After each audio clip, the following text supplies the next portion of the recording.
What's up? I found Lori safe and sound in the caboose, so I guess those vibes you got about her being in serious trouble were wrong. Strange. My vibes are never wrong. What's even stranger is I'm still getting them. So maybe they're not about Lori. Maybe they're about you. Me? I'm not in any trouble. Trust me. Either you or Lori is, or soon will be, in big trouble. No offense, but I don't believe you. Don't say I didn't warn you. So are you making any progress in here? Oh yeah, not only am I getting some real unusual EMRs, that's electromagnetic readings, but take a look at this. You've got something? I set up a camera and took some time-lapse photos. Sometimes I was in the room, sometimes I wasn't, but somewhere along the line, I managed to get a shot of Camille. Where? You don't mean that little blob, do you? Yep, that's Camille. Okay. You're skeptical. That's cool. Just remember, the key word when it comes to ghostly phenomena is energy. That blob is the result of Camille's residual life force, spirit if you will, reacting with the chemicals in the photographic paper. Couldn't it just be a flaw in the photographic paper? Okay, it could be that too, but it's not. Trust me. Do you think Camille's residual psychic energy is what threw that emergency brake? That's a good question. Applying force to an object by distorting its electromagnetic field requires such a highly organized concentration of energy that I'm inclined to doubt it. But it's possible? Ask me again at the end of this trip. Something tells me if we make it that far, and something also tells me that's a pretty big if, all will become clear. Thanks for the chat. Goodbye.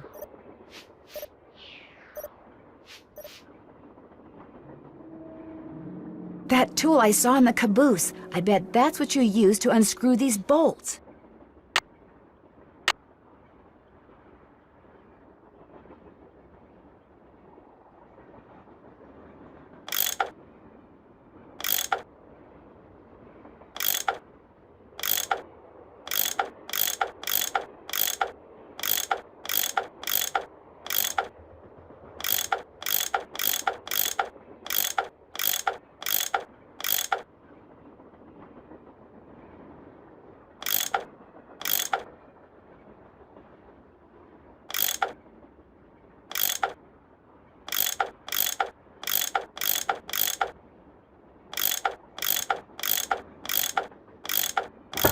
More pipes to connect.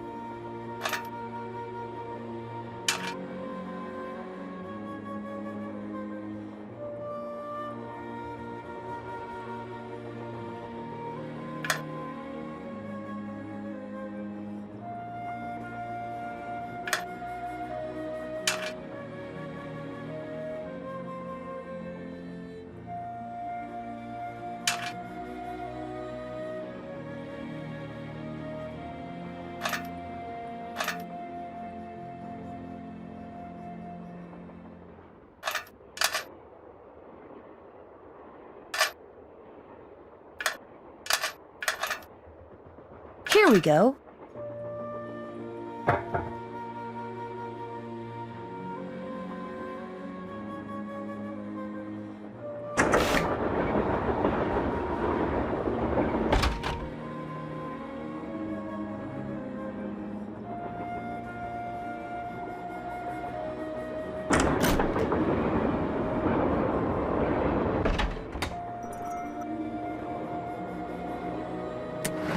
So, Lori pushed that button, slid the shelves open further, squeezed through, and disappeared. Very clever. Nancy, you missed it. Missed what? The argument of the century. Joe, he's exaggerating. Aw, come on, you heard them. They were ready to tear each other to shreds. Who? Charlena and Lori. All we heard was the tail end of it, and unfortunately we really couldn't make out what they were saying. So, you don't know what they were arguing about? No. But whatever it was, both of them were absolutely out of their minds, livid. And it would probably be a good idea to find out why. Let me look into it. I'll talk to you later, okay? You know where to find us.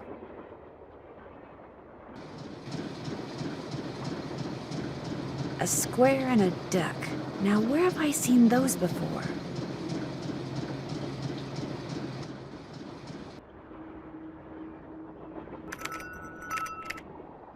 Is this Jake and his wife? Yes. From what I've read, Camille loved to sing and dance, even in death, apparently. Jake reportedly told people that after she died, he would sometimes see strange glowing lights outside the windows at night, bobbing gracefully alongside the train as if dancing with it. He said he found the sight very comforting. I suspect normal people would have found it terrifying. More questions? Would you like to see the letter that Lori gave me as a reward for finding her? The one in which Jake Hurley supposedly tells his niece how to find his lost mine? No, thank you. I happily leave it to you to try to solve the mystery of his disappearance. You can afford to look foolish, dear. I can't. Do you have a theory as to who pulled the emergency brake? Well, I know it wasn't me. I assume it wasn't you, and I highly doubt it was Lori. So that leaves those two friends of yours, Mr. Gray and Mr. Balducci. What do you think their motive was? I don't know about your friends, but perhaps those other two simply thought it would be fun. Boys will be boys. What were you and Lori arguing about earlier today? Lori and I? We weren't arguing. We were simply discussing a topic about which both of us are passionate, that's all. Were you discussing her wanting to be a romance novelist? No. And even if we were, that's really none of your business. I know that sounds harsh, but really, Nancy, eavesdropping is so tacky. Actually, it was Frank and Joe Hardy who overheard you. They said I should talk to you before they gave me all the gory details, but since you obviously don't want to tell me your side of the story, I'll just have to get the scoop from them. No, you don't have to do that. A storyline that Lori submitted to me found its way into my last book, despite the fact that she never received compensation for it. She's reading the book now, and when she got to that part, she freaked. You stole one of her ideas? She had no business sending me unsolicited material. But technically, yes. Now, legally, she can't prove anything, and I'm certainly not about to admit anything, and it's not as if she needs the money. But that's what we were arguing about. For what it's worth, I'm going to talk to this producer I know to see if he'll cast Lori in his next movie. It'll help ease my conscience, and who knows? She could wind up being a star. I mean, she is blonde. Were you able to find the name of Jake's train engineer? I came across 3 references to the fact that Jake had an engineer, but I'm afraid none of them included his name. I failed. Sorry. Aren't you even going to try finding out what happened to Jake Hurley? No time. The only reason I haven't insisted that Lori release me from all this silliness is there's always the possibility that what happened to him has the makings of a bestseller, although I highly doubt it. Why are you so sure that Jake's story wouldn't make a bestseller?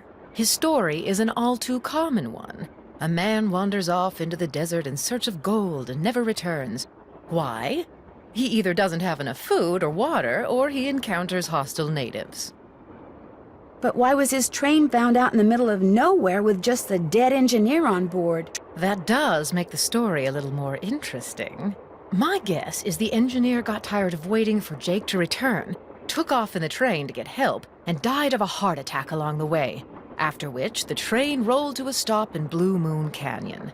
Anyone experienced enough to single-handedly run a steam engine would have been quite a bit older than Jake.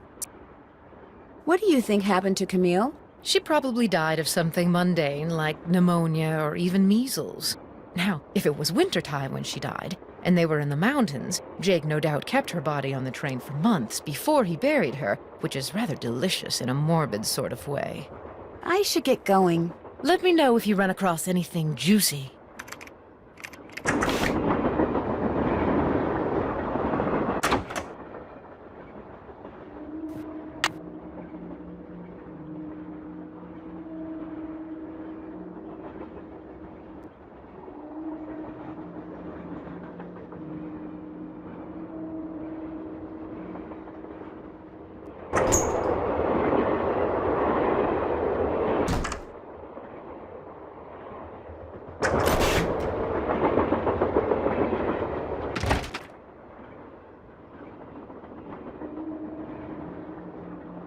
Glad you dropped in. Lori told me she'd given you a letter from Jake Hurley that says how to find his mine.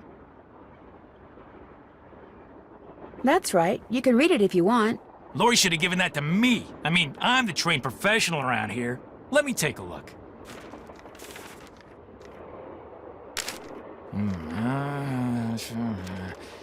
I've seen enough. 2 words. Useless. Those are just the rantings of a guy who spent way too much of his life swirling mud around in Pandora in the hot sun. 5-star nut job.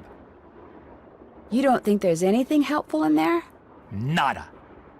How come you told me you and Lori never went out, and she told me you did?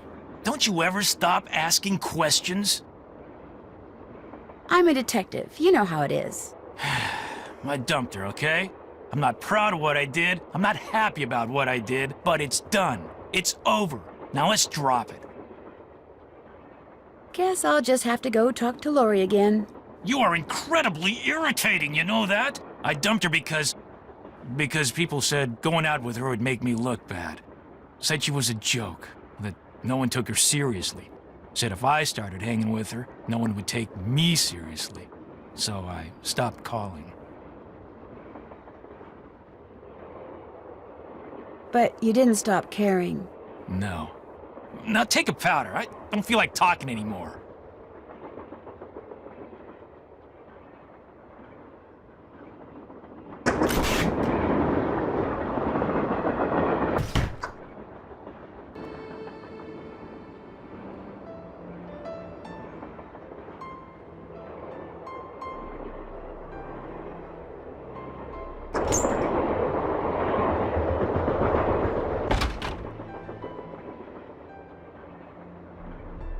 That square and that duck look very familiar.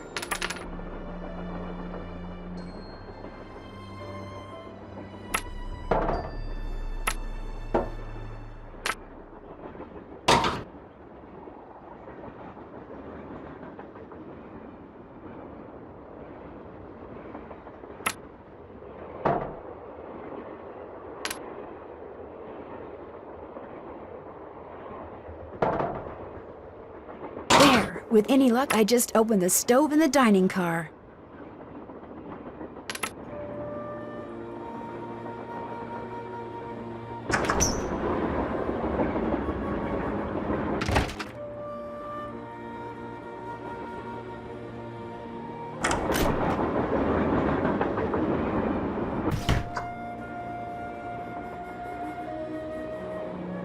What is that?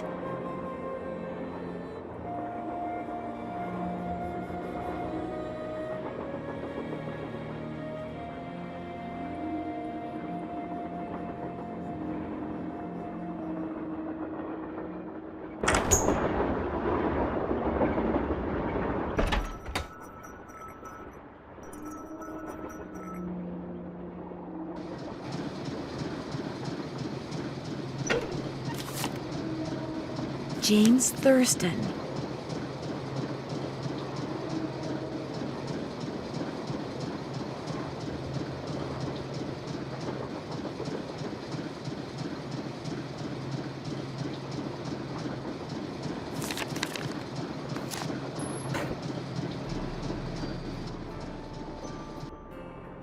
Hey, how's it going? I think I know the name of Jake Hurley's engineer. James Thurston. Great! What else do you know about him? Well, nothing. Good. Good. Yeah, finding out more about him will give us something to do. We'll look into it. Talk to you later. You know where to find us.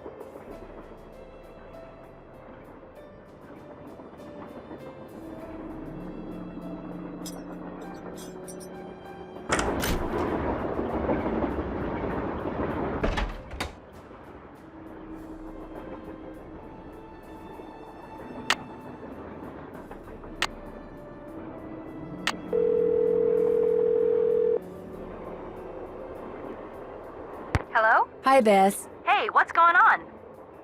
Someone threw the emergency brake and almost derailed the train. Someone tried to sabotage the train?